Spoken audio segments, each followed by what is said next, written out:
ओम नमो भगवते वासुदेवाय। पौष माह के महात्म्य स्वरूप श्री विष्णु पुराण के इस अध्ययन में आपका हार्दिक स्वागत है। तो आइए आज का यह रोचक अध्याय शुरू करते हैं। ब्राह्मण बोले, हे नरेश्वर, तदंतर सहस्त्र वर्ष व्यतीत होने पर महर्षि ऋभु निधाग को ज्ञानोपदेश करने के लिए फिर उसी नगर को गए।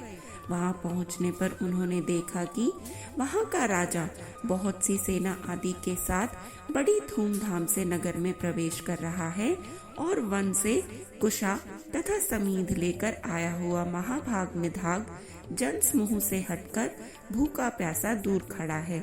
निधाग को देखकर ऋभु उनके निकट गए और उसका अभिवादन करके बोले, हे द्विज, यहाँ एकांत में आप कैसे खड़े हैं? निधाग बोले, हे विप्रवर, आज इस अति रमणीय नगर में राजा जाना चाहता है, सो मार्ग में बड़ी भीड़ हो रही है, इसीलिए मैं यहाँ खड़ा हूँ। ऋभु बोले, हे द्विज श्रेष्ठ, मालूम होता है आप यहाँ की सब बातें जानते हैं, अतः कहिए इनमें राजा कौन है और अन्य पुरुष कौन है? निधाग बोले, यह जो पर्वत के समान ऊंचे मत गजराज पर चढ़ा हुआ है वही राजा है तथा दूसरे लोग परिजन हैं। ऋभु बोले, आपने राजा और गज दोनों एक साथ ही दिखाए, किंतु इन दोनों के पृथक पृथक विशेष चिन्ह अथवा लक्षण नहीं बतलाए, अतः हे महाभाग, इन दोनों में क्या क्या विशेषताएं हैं यह बतलाइए। मैं यह जानना चाहता हूँ कि इनमें से कौन राजा है और कौन गज है।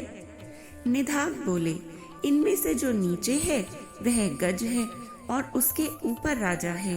हे द्विज, इन दोनों का वाह्य और वाहक ऐसा संबंध है, इस बात को कौन नहीं जानता?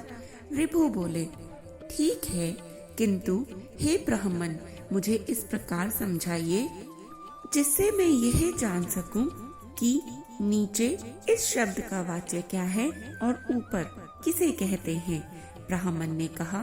ऋभु के ऐसा कहने पर निधाग ने अकस्मात उनके ऊपर चढ़कर कहा, सुनिए, आपने जो पूछा है वही बतलाता हूँ। इस समय राजा की भांति मैं तो ऊपर हूँ और गज की भांति आप नीचे हैं। हे ब्राह्मण, आपको समझाने के लिए ही मैंने यह दृष्टांत दिखलाया है। ऋभु बोले, हे द्विज श्रेष्ठ, यदि आप राजा के समान हैं और मैं गज के समान हूँ तो यह बतलाइए कि आप कौन हैं और मैं कौन हूँ। ब्राह्मण ने कहा। ऋभु के ऐसा कहने पर निधाग ने तुरंत ही उनके दोनों चरण पकड़ लिए और कहा, निश्चय ही आप आचार्य चरण महर्षि ऋभु हैं। हमारे आचार्य जी के समान अद्वैत संस्कार युक्त चित्त और किसी का नहीं है, अतः मेरा विचार है कि आप हमारे गुरुजी ही आकर उपस्थित हुए हैं। ऋभु बोले, हे निधाग, पहले तुमने सेवा शुश्रूषा करके मेरा बहुत आदर किया था, अतः तुम्हारे स्नेहवश मैं ऋभु नामक तुम्हारा गुरु ही तुमको उपदेश देने के लिए आया हूँ। हे महामते, समस्त पदार्थों में अद्वैत आत्मबुद्धि रखना यही परमार्थ का सार है, जो मैंने तुम्हें संक्षेप में उपदेश कर दिया। ब्राह्मण बोले, निधाग से ऐसा कहकर परम विद्वान गुरुवर भगवान ऋभु चले गए और उनके उपदेश से निधाग भी अद्वैत चिंतन में तत्पर हो गया और समस्त प्राणियों को अपने से अभिन्न देखने लगा। हे धर्मज्ञ, हे पृथ्वीपते, जिस प्रकार उस ब्रह्मपरायण ब्राह्मण ने परम मोक्ष पद को प्राप्त किया, उसी प्रकार तू भी आत्मा, शत्रु और मित्र आदि में समान भाव रखकर अपने को सर्वगत जानता हुआ मुक्ति लाभ कर।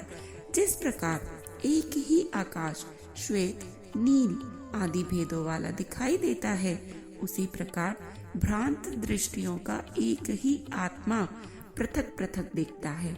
इस संसार में जो कुछ है वह सब एक आत्मा ही है और वह अविनाशी है, उससे अतिरिक्त और कुछ भी नहीं है। मैं, तू और ये सब आत्म स्वरूप ही हैं, अतः भेद ज्ञान रूप मोह को छोड़। श्री पराशर जी बोले। उनके ऐसा कहने पर 100 वीर राज ने परमार्थ दृष्टि का आश्रय लेकर भेद बुद्धि को छोड़ दिया और वे जाति स्मर ब्राह्मण श्रेष्ठ भी बोध युक्त होने से उसी जन्म में मुक्त हो गए।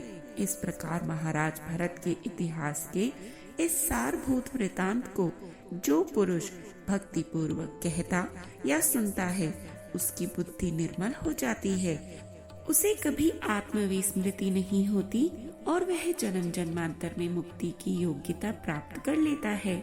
इस प्रकार हमने विष्णु पुराण के द्वितीय अंश का भी आज आखिरी अध्याय समाप्त कर लिया है। आइए अब श्री विष्णु पुराण के तृतीय अंश के पहले अध्याय का अध्ययन शुरू करते हैं। श्री मैत्रेय जी बोले, हे गुरुदेव, आपने पृथ्वी और समुद्र आदि की स्थिति तथा सूर्य आदि ग्रहण के संस्थान का मुझसे भली प्रकार अति विस्तार पूर्वक वर्णन किया। आपने देवता आदि और ऋषिगणों की सृष्टि तथा चातुर्वर्ण्य एवं तिर्यक योनिगत जीवों की उत्पत्ति का भी वर्णन किया। ध्रुव और प्रहलाद के चरित्रों को भी आपने विस्तार पूर्वक सुना दिया। अतः हे गुरु, अब मैं आपके मुखारविंद से संपूर्ण मनवंतर तथा इंद्र और देवताओं के सहित मनवंतरों के अधिपति समस्त मनुओं का वर्णन सुनना चाहता हूँ। श्री पराशर जी बोले, भूतकाल में जितने मनवंतर हुए हैं और आगे भी जो होंगे उन सबको मैं तुमसे क्रमशः वर्णन करता हूँ। प्रथम मनु स्वयंभूम थे, उनके अनंतर क्रमशः स्वारोचिष, उत्तम, तामस, रैवत और चाक्षुष हुए। ये 6 मनु पूर्व काल में हो चुके हैं। इस समय सूर्य पुत्र वैवस्वत मनु हैं, जिनका यह 7वां मनवंतर वर्तमान है। कल्प के आदि में जिस स्वयंभू मनवंतर के विषय में मैंने कहा है, उसके देवता और सप्तऋषियों का तो मैं पहले ही यथावत वर्णन कर चुका हूँ।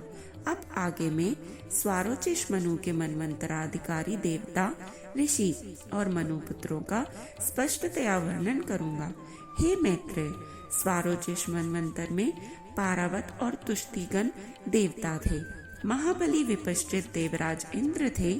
ऊर्ज स्तंभ, प्राण, वात, पृषभ, निर्य और परिवान ये उस समय सप्तऋषि थे तथा चैत्र और किम पुरुष आदि स्वारोचिष मनु के पुत्र थे।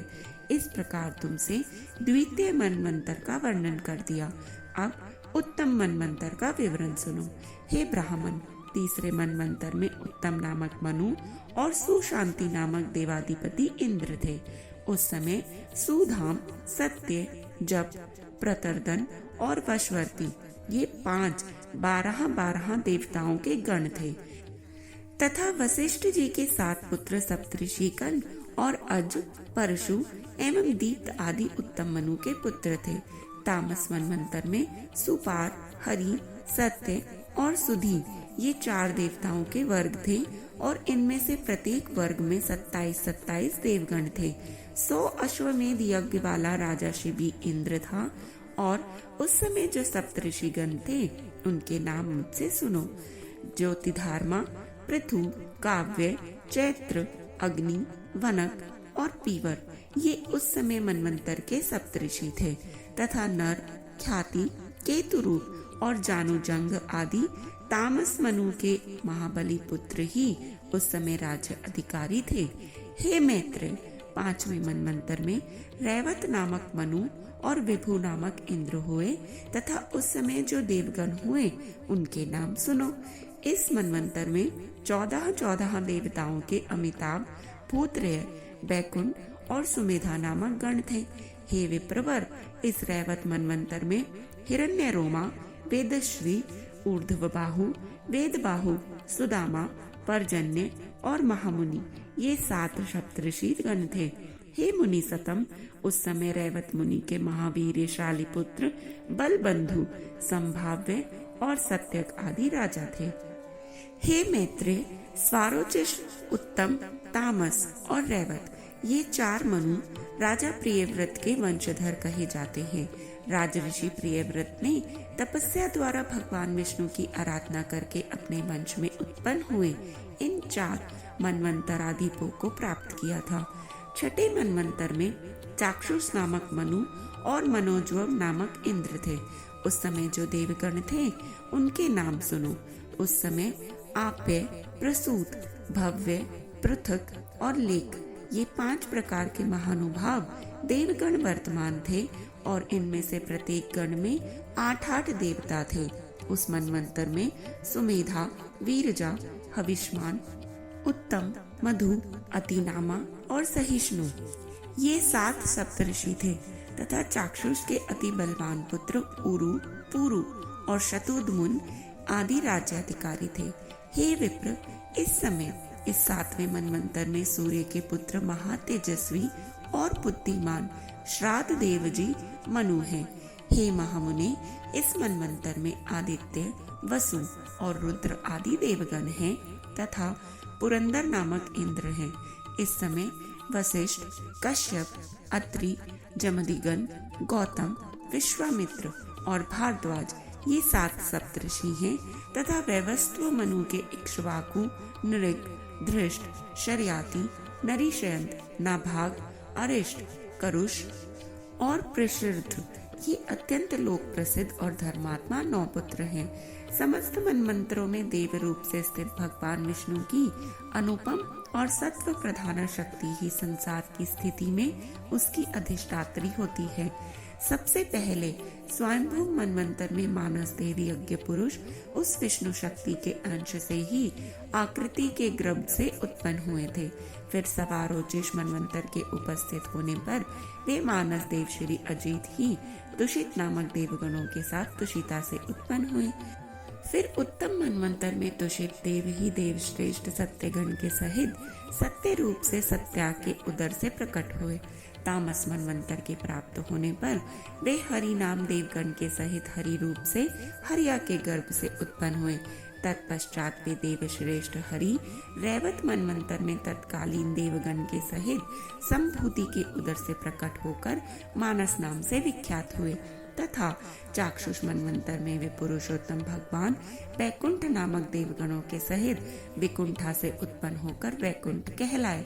और हे द्विज, इस वैवस्वत मनवंतर के प्राप्त होने पर भगवान विष्णु कश्यप जी द्वारा अदिति के गर्भ से वामन रूप होकर प्रकट हुए। उन महात्मा वामन जी ने अपने 3 पगों से संपूर्ण लोकों को जीतकर यह निष्कंटक त्रिलोकी इंद्र को दे दी थी। हे विप्र, इस प्रकार 7 मनवंतरों में भगवान की ये 7 मूर्तियां प्रकट हुई जिनसे भविष्य में संपूर्ण प्रजा की वृद्धि हुई। यह संपूर्ण विश्व उन परमात्मा की ही शक्ति से व्याप्त है, अतः वे विष्णु कहलाते हैं, क्योंकि विष धातु का अर्थ प्रवेश करना है। समस्त देवता, मनु, सप्तऋषि तथा मनुपुत्र और देवताओं के अधिपति इंद्रगण, ये सब भगवान विष्णु की ही विभूतियां हैं। जय हरि विष्णु। आगे के अध्याय में हम पढ़ेंगे कि किस प्रकार हरेक मनवंतर ने व्यास के द्वारा हमारे वेदों का विभाग किया है। तो यह रोचक कथा श्रवण करने के लिए कृपया हमसे जुड़े रहें और जपते रहें। हर हर महादेव।